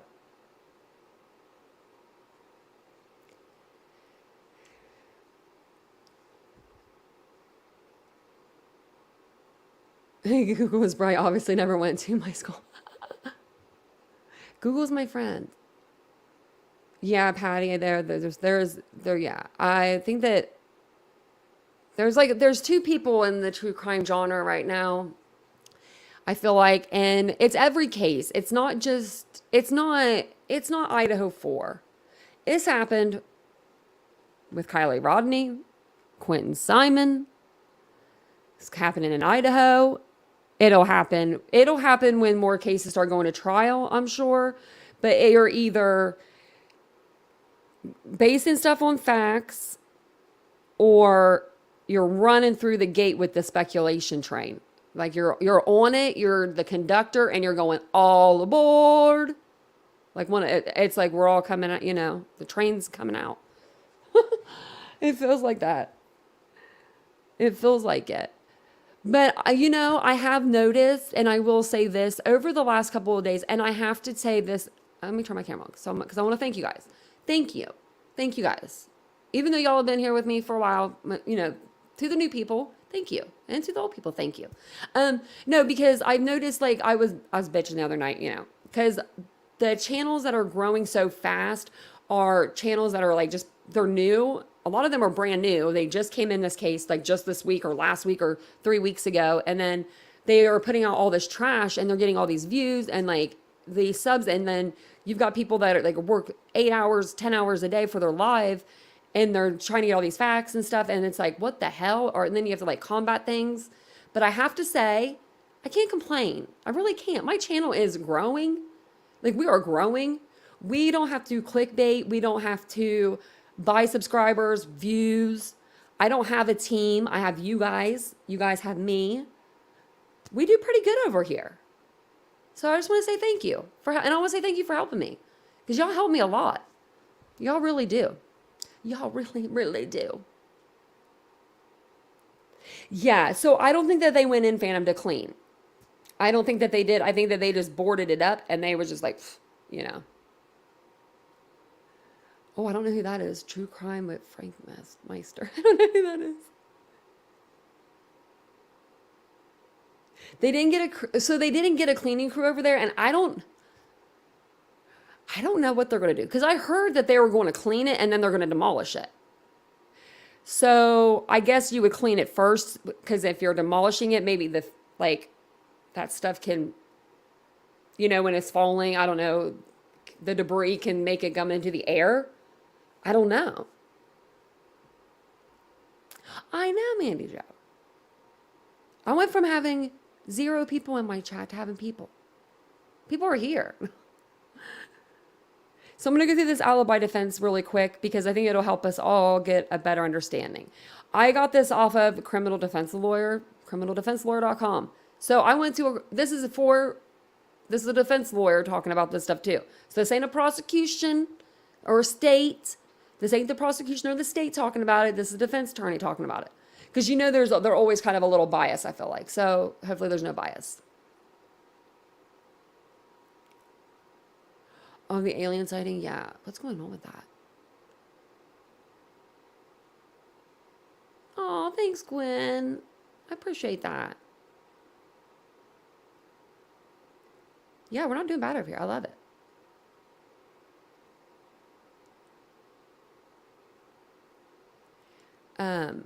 Wow. Yeah, I didn't put my glasses on, I think. Let me see what I got going on down here. My dog chewed my glasses. Not cool. So I wore these the other night and they actually help. So we're going to wear them again. Don't mind me with my little glasses on. But they have been helping. So this says, can you guys see that okay? I think you can see it okay. An alibi defense is a defense based on information that a defendant was not at the scene of a crime when the crime occurred, that he was somewhere else. Oh, wait, hold on. I don't think yeah, okay, I did. And that he was somewhere else and could not be the person who committed the crime. The defense can have witnesses testify and present evidence at trial to support an alibi defense. Just in case you guys didn't know what an alibi was. So, oh, you did get, it was Amanda, I think, got it. Avery, I think Amanda got it. I thought you heard me, but I don't know. Oh, thanks, Mandy. I appreciate it. I appreciate all you guys. Yeah, it's probably just a biohazard, Kelly D, I would say. Was it just like, yeah, if it was a little bit ago, I think Amanda got it. I thought I saw that it was Amanda. Why'd anyone care about alleged killer more than the victims? Is so sad. Yeah, I don't know either. I really don't.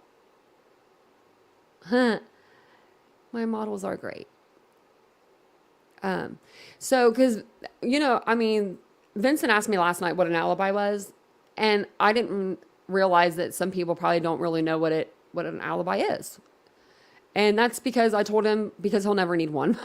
he's so good. He's always so good. So that's just the definition. So I'm going to give it to you really quick one more time. An alibi defense is a defense based on information. This is what an alibi defense is. On information that a defendant was not at the scene of the crime when the crime occurred and that he was somewhere else and could not be the person who committed the crime.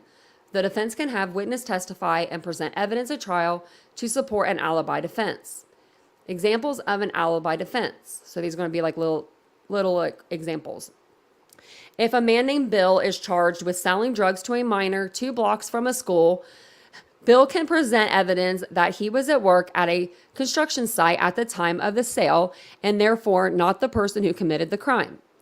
Any person who was with Bill or saw Bill at the construction site at the time of the crime can testify to these facts. Witnesses could include Bill's boss, co-workers, or the owner of the property. Any credible witnesses who knows Bill was at the site and did not leave around the time of the crime, Bill is not required to testify on his own behalf to raise this defense. In addition to witnesses, the defense can present video footage or photographs taken at the time of the crime that show Bill was at the construction site. If Bill worked in an area where he had to swipe an ID or a key card to enter, the records of the card swipes can support his alibi defense. So that made it make sense to me.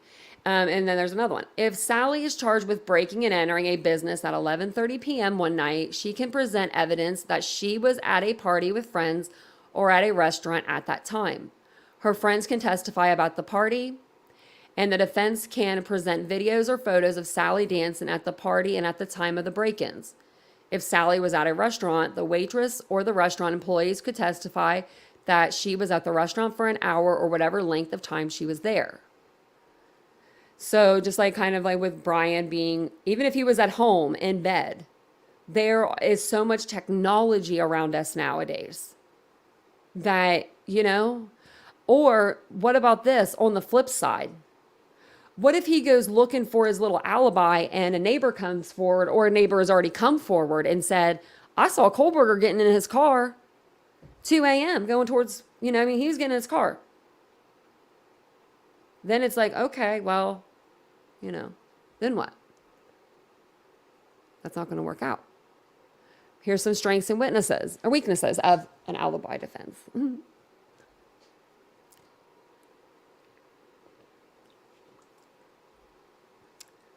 Just gotta grab my drink.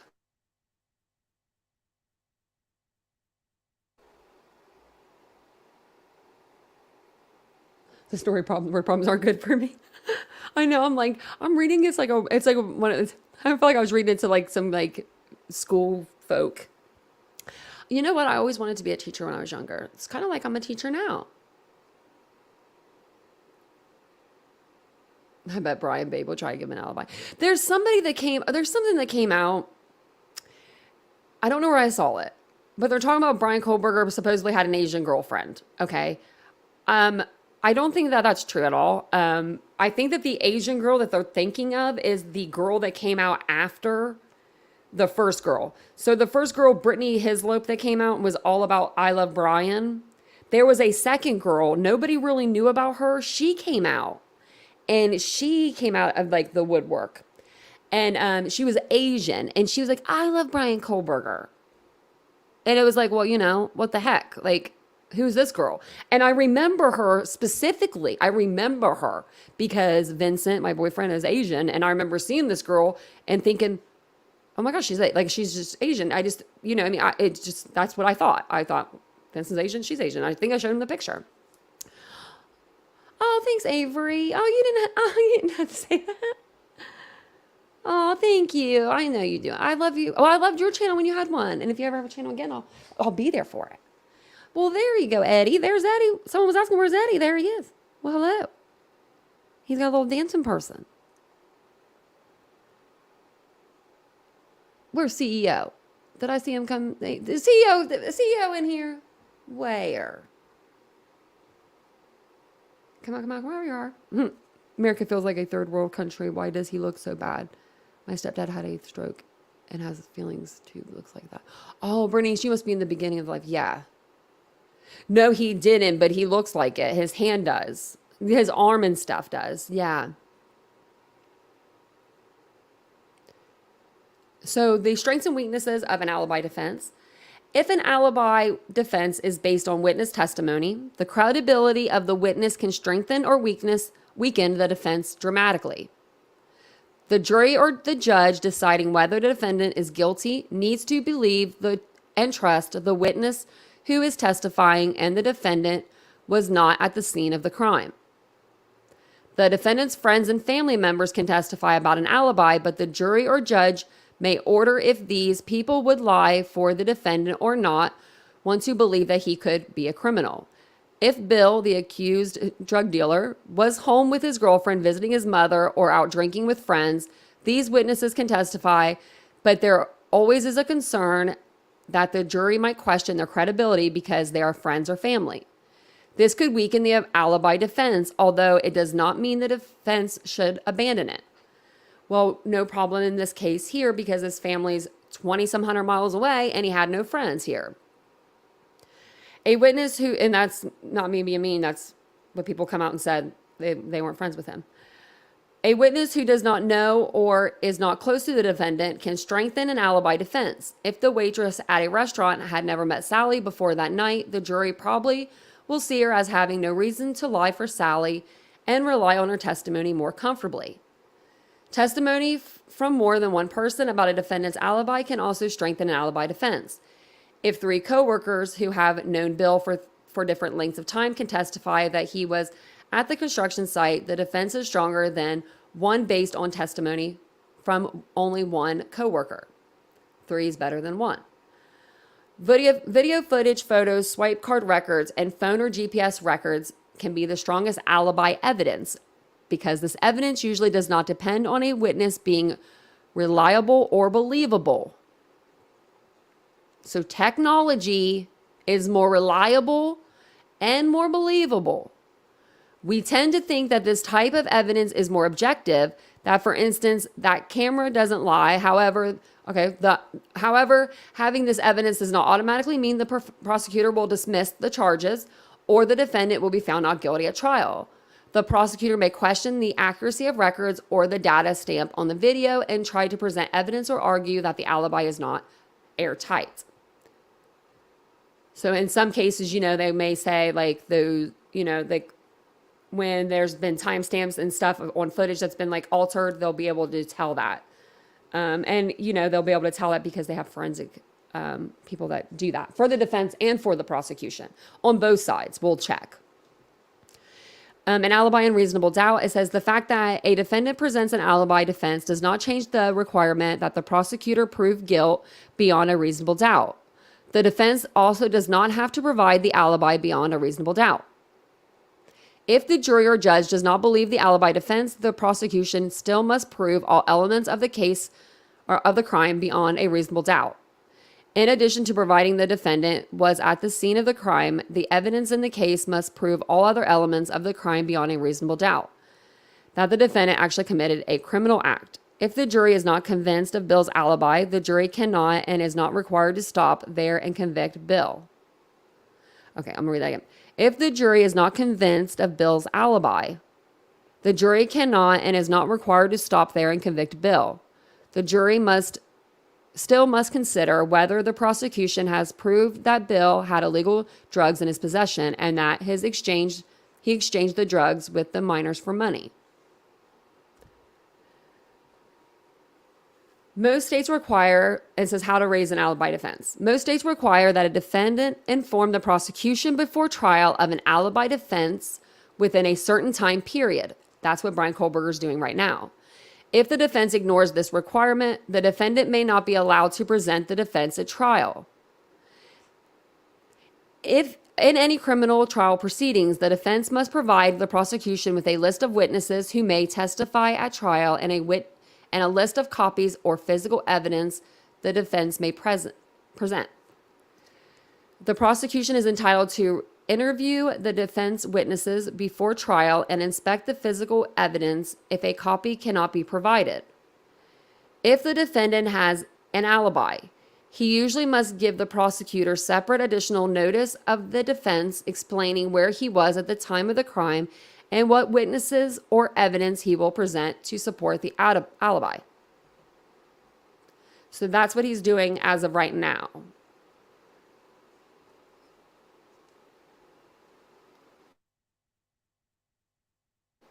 Oh yeah, I forgot to tell Vincent. I wonder if he is in here. He should be. Yeah, it's only 10.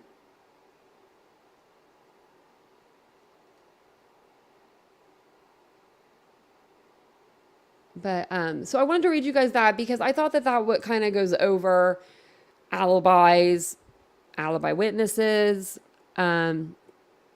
using that in a defense. I'm going to put the link for this in the chat. If you guys want to, check it out and read it, you guys will have it there.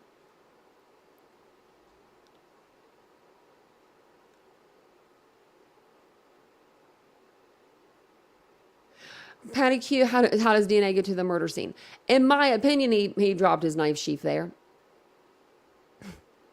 In my opinion.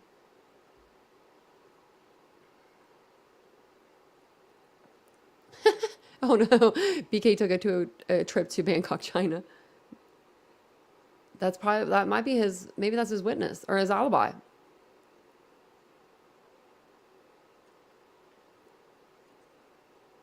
I'm trying to go back up in the chat. Oh, a cake. I want some cake. That sounds good. Oh, hey, Eddie, I didn't see you up there when you said hello. It's probably because I was reading tonight. I can't ever read the chat when I'm reading. Now I'm hungry. Oh, wait, I got a pie. Oh, that pie better still be out there. It's a chocolate pie. It's the only pie I'll eat. If it ain't chocolate, I ain't eating it. I don't like pie. Other than like chocolate pie. Like literally, I don't do pumpkin, apple, none of that. So I think this is a good stop, like a good place to let stop off. Because tomorrow I'm going to show you like the timeline of Bryan Kohberger. I have my old timeline from December. January. Would have been January. So we'll go over that, and then we'll go over like the 3D animations, and maybe we'll do open panel tomorrow. It'll be great. You like pie, Eddie? I'm not a pie person. Tracy Lawrence song. I was singing some country today. I was singing some Dixie Chicks, actually. I was jamming out in the shower. It came on my Pandora, and I was like, well, I'm here for it. See, I'm not a pie. I don't like any pie but just these chocolate pies. This case of the smoke screen is stink. Custard pie. There's all kinds of pies. But I bet they're good. I just don't like them. I haven't even tried them, so I can't say that I don't like them if I've never tried them. I'm just a textury person. I'm weird. I'm gonna take that out. Avery, I'm gonna take the algebra problem out to Vincent that you gave me, the Facebook one. I'm gonna say, do this. I'll say, what's the answer? He'll be like, what is this, Tanya? You're making me do math? Jeannie said, yes, Dixie Chicks. Yeah, I couldn't believe it came on today, and I knew the words. I don't even know what song it was, though, now. It was, like, not one of their, like, super... I mean, it was popular, but it wasn't, like, super popular. But me and my friend, Sharma, we just always listened to the Dixie Chicks in her car. We thought we were so cool. We were cool. We were cool. If she's listening, we were cool. We're still cool. Seems like so long ago. 90s country jams are my shiz. But I can't listen to it, Mandy J, because then I cry a lot. A lot. Because those songs are so pretty. Like, I mean, George Strait, anything George Strait sang in the 90s, 80s, 90s, I will cry too.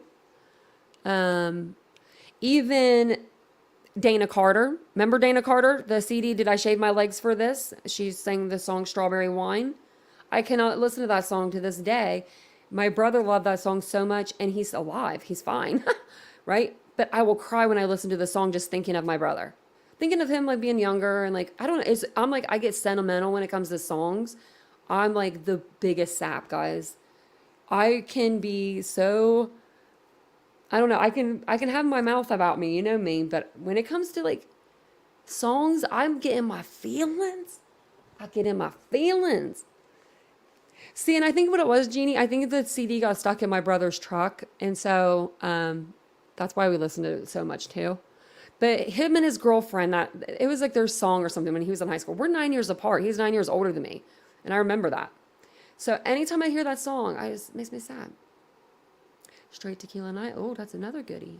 I like Brooks and Dunn. I like who else? I like all the good country singers. I like Shania Twain. I like the 90s for sure. Alan Jackson. All the goodies. Earl had to die. Do you remember there was somebody that actually poisoned their husband? They poisoned their husband and then they went out and they karaoke'd that song, Janet. The Earl song from the Dixie Chicks. Can you believe that?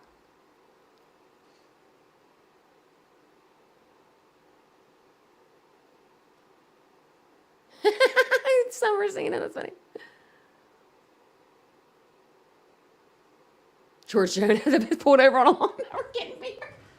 This sounds like something that would happen in my small town. I'm actually, okay, who is that guy? Not Johnny Cash. He's the other. Johnny something. Not Johnny Walker either, but Johnny something. He shot a guy in a bar in Greenfield, Ohio. And he sings country music. He had like one good country song, though, I think.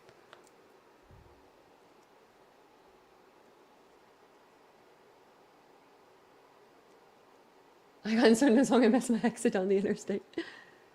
Neon Moon. Oh, yeah, Marissa. Yeah, me too. But I will sing it. That one I can actually listen to a little bit without crying, I think. It's one of the one countries songs I can listen to. But they're like, there's just some. Like that Tim McGraw gets me every time, that song Just to See Her Smile, that song when it comes on, the beginning of it, like it's like a violin or something. I'm a puddle. I'm a puddle on the floor when it comes to that kind of stuff. That's why I listen to rap music.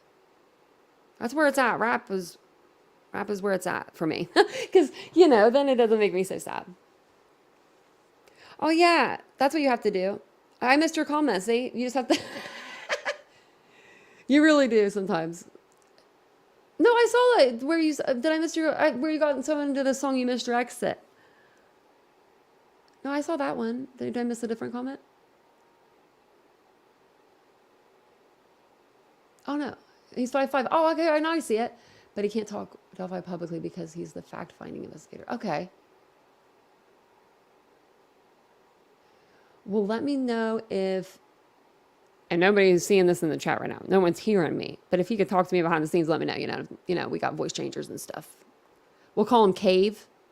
I got a name for him, too.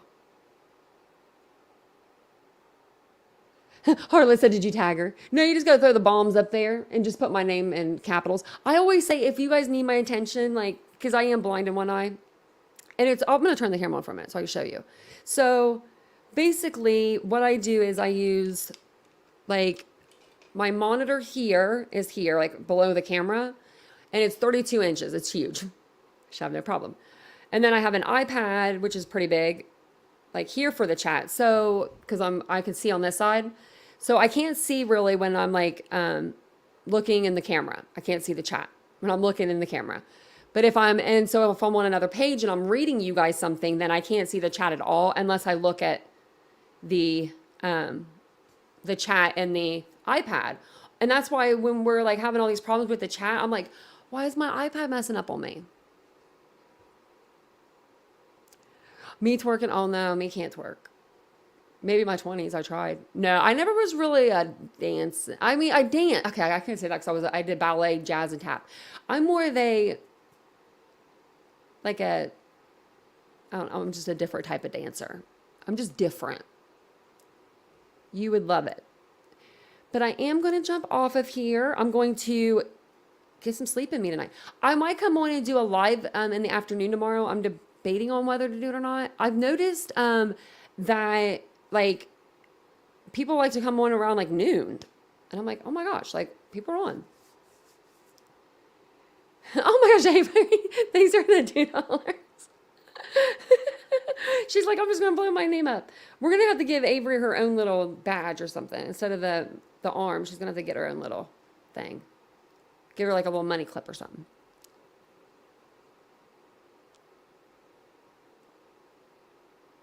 You got clever. You did. Well, that's what I can see. Okay. So I actually have a really good reason for when I read the super chats and stuff, I can see those so big because I'm going to show you guys. It's like this on my screen. So if it's big, and I'm going to say send me super chats, so I'll read your comments, but that's why I can see them so well. So I have an excuse, really, I do.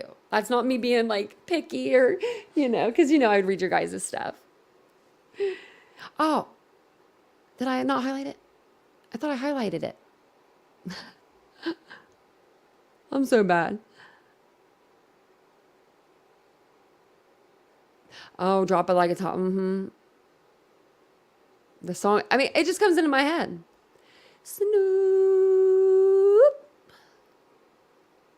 I could sing to you guys. Who's going to get me off the floor? I bet Mandy's eating her cake. I haven't heard from her in a while. We haven't seen her in the chat in a while. She's eating her cake. She's done. She's like, I'm eating cake. She iced it. She's probably actually trying to get kids and husband away. But I am going to jump off here. I think I might do it. Maybe we'll do a live tomorrow in the daytime. I don't know. Maybe we'll just do an open panel. I'll just come on. We'll open up the panel. I won't even have a live prepared until tomorrow night. I'll just make you guys come see me for a little bit. My kids ask me if I'm okay. I used to ask my mom that all the time. Let me see if we had the best music. Even though I can hear a lot of the music that we listen to in Macy's now and stuff when I'm in there, I'm like, what's going on? But I do love it. Yeah, summer, we should not, don't tell people to do the pom-poms. But I do tell people that. So if you guys ever do need to get a hold of me in the chat and it's like an emergency or something and I'm not seeing your comment, just capitalize like the whole first word or something, like, or just say Tanya or at Tanya and I'll see it. And I won't, and the mods know, and I'll say yell at you, but don't capitalize everything. But I mean, and we don't mind if you capitalize everything if you have to, for site reasons. Because I've had to do that in a chat before and I didn't realize that it meant yelling before. And I did that and like someone was like, stop yelling, and I'm like, huh? And it was just visually I could see it better. My dog just knocked, so she's ready to hang out.